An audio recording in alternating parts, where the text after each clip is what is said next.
Welcome. If you've ever missed an important update from Chrome because the app icon didn't show a notification badge, this quick guide will help you fix that in just a few taps. Enabling badge notifications makes it much easier to stay on top of alerts, downloads, and updates right from your home screen. Let's get started. First, open the Google Chrome app on your device. Make sure you're on the main screen so you can access all the settings easily.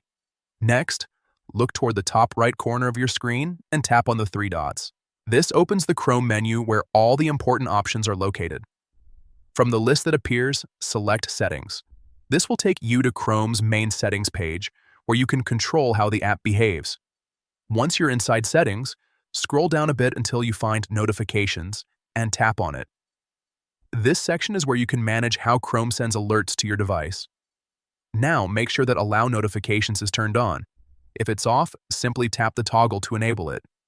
Without this step, Chrome won't be able to send any notifications at all, including badges. After that, look for the notification types or categories. Here, you should see an option for badge. Go ahead and check or enable the badge option. This ensures that whenever you receive a notification from Chrome, a small indicator will appear on the app icon.